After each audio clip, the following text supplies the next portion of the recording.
Hola, mi nombre es Jessica Yanet Martínez Soto, soy estudiante de optometría en el Instituto Politécnico Nacional SIC Santo Tomás y hoy vamos a hablar sobre el tema de retinosis pigmentaria. Comenzaremos hablando sobre su etiología.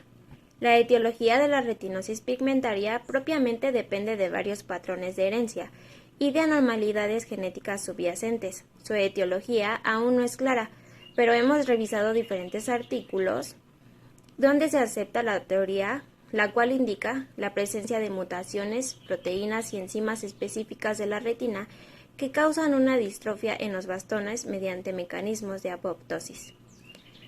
La retinosis pigmentaria no es una única enfermedad, sino un grupo de enfermedades degenerativas de la retina que causan una pérdida progresiva de la función visual, específicamente las situaciones de escasa iluminación propiamente suelen afectar el campo visual periférico, dejando una reducción de visión central. Respecto a su epidemiología, la retinosis pigmentaria puede ocurrir sola o como parte de un síndrome. Además, la misma mutación genética puede causar diferentes síntomas en distintas personas, y el mismo síndrome puede ser causado por diferentes mutaciones. Alrededor de un 70% de los pacientes presentan una historia familiar. La prevalencia de esta enfermedad se estima que es de 1 de cada 3.700 personas. Depende mucho también de la región, pero es la primera causa de ceguera de origen genético en la población adulta. Es más frecuente en los hombres, siendo el 60% de los enfermos, y en las mujeres el 40%. Fisiopatología. La retinosis pigmentaria abarca un amplio grupo de enfermedades hereditarias que se caracterizan por la pérdida progresiva de fotorreceptores y más tarde de otras células de la retina, afectando principalmente la capa más externa de la retina. Los fotorreceptores son las células más abundantes de la retina y se subdividen en bastones y en conos. Son células nerviosas cuya función principal es la de fototraducción. No obstante, en las regiones de la retina donde el paciente tiene mejor campo visual, los segmentos externos de los fotorreceptores no son totalmente normales, sino que aparecen desorganizados y más cortos en sujetos sanos. En casos con mayor avance, cuando los bastones han disminuido completamente o desaparecido, pueden quedar algunos conos entre las regiones de la mácula y papila. El tejido degenerado, particularmente el neuroepitelio, es reemplazado casi por completo por neuroglía. Una vez que esto pasa, normalmente se tienen cambios en el epitelio pigmentario y son un fenómeno secundario, pero los vasos retinianos, arteriolas y venas siempre muestran cambios marcados y en especial estos cambios algunas veces son atópicos y otras hiperplásticos. Datos clínicos. La retinosis pigmentaria produce una pérdida lenta y progresiva de la visión, la cual propiamente tiene una afección bilateral y simétrica. Aunque se nace con la enfermedad, es raro que se manifieste antes de la adolescencia.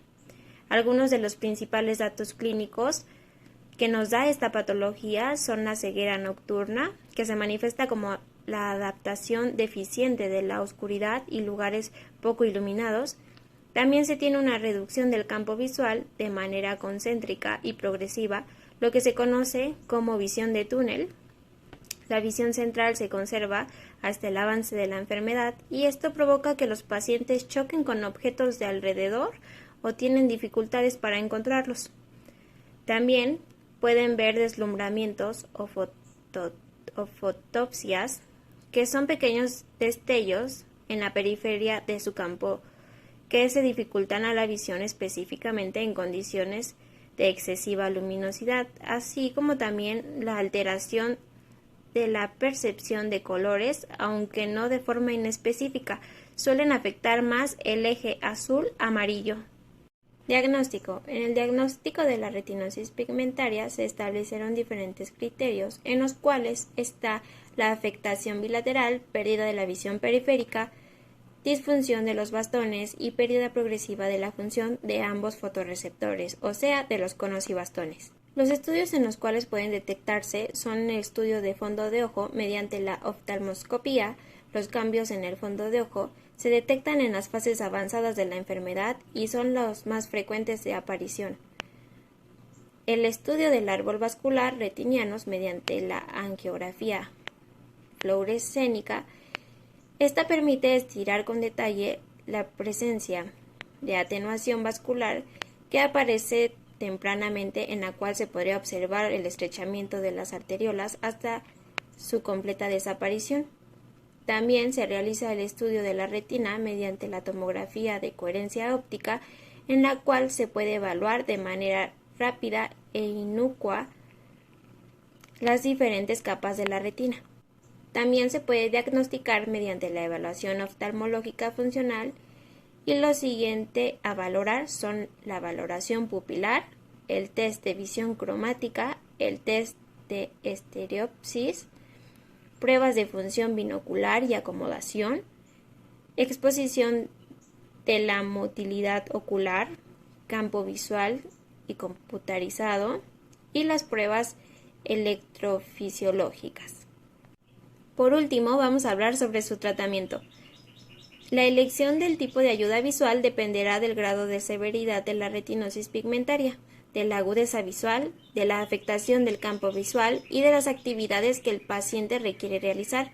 El tratamiento óptico que se puede llevar el paciente son sistemas de magnificación, los cuales implican un cambio en el tamaño de la imagen retinianas, y este cambio se puede realizar de manera diferente, en las cuales son la amplificación del tamaño relativo, la amplificación por disminución de distancia relativa, la aplicación angular y la amplificación por proyección. También se suelen usar filtros, ya que la retinosis pigmentaria produce dificultades en la adaptación a la oscuridad y en cambios de iluminación. El descubrimiento es un agradable síntoma que ocurre cuando la experiencia de niveles de luz superiores a los de la retina es capaz de adaptarse, entonces se puede minimizar esto mediante filtros oscuros con protectores laterales. Dentro de las ayudas no ópticas se pueden realizar mejoras de la posición y postura corporal.